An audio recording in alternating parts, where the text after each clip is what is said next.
ल भिना चाहिँ राम्रोसँग बस्नु हामी चाहिँ तीज मनाउन देउराली गयो केही छ तपाईको हामीलाई भन्नुपर्ने हाम्रो केही छैन राम्रोसँग तीज मनाएर आउनु भन्नुहुन्न त राम्रोसँग तीज मनाऊ दरखाना हो हैन ल हामी तीज मनाउन दरखाना हिँडेका है हामी दिदी बहिनी चौकीबाट चाहिँ दरखाने छ भिना राम्रोसँग बस्नु होला ल हामी तीज मनाउन दरखाना हिँड्यौँ है दरखाना हिँड्यौँ तिमी लोकन्ते आऊ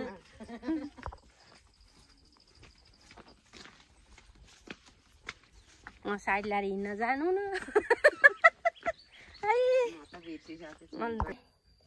हामीले तीजको दरको तयारी हुँदैछ एकदम मिठो मिठो चिज यहाँ दिदी बनाउँदै हुनुहुन्छ अघिदेखि आएर मेडम अघिदेखि पुरै यहाँ आलु टाँचेर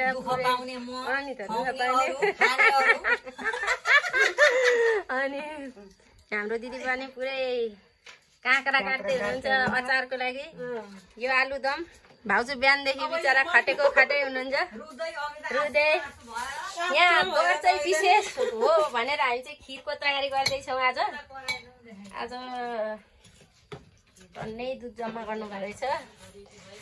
यो स्पन्जर बाई हाम्रो स्वास्थ्य चौकी प्रमुख हो है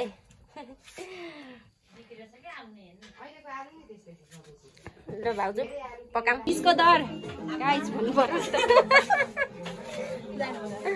त्यसको दर है त्यसको दर कसो छ दिदी तर मिठो छ बस्नु ए चप्पल खोलेर हो होइन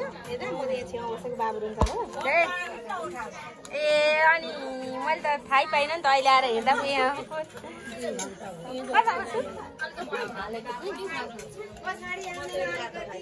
ए हो पर रहेछ किन ए ल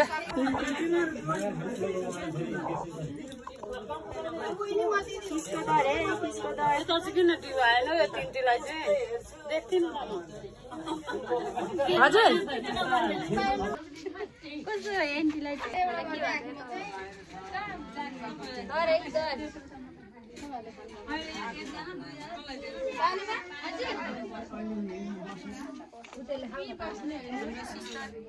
हाई भनिदिनु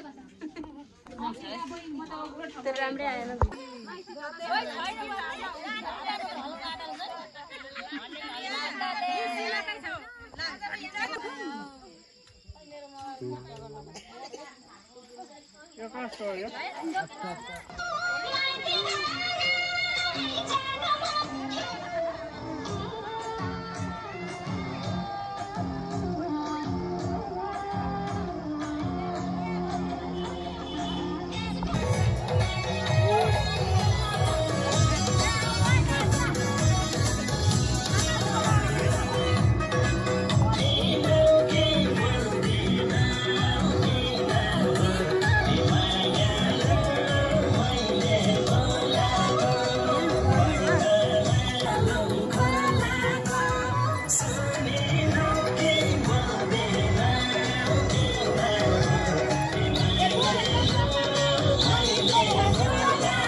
यता आएर नाच्ने यता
Get him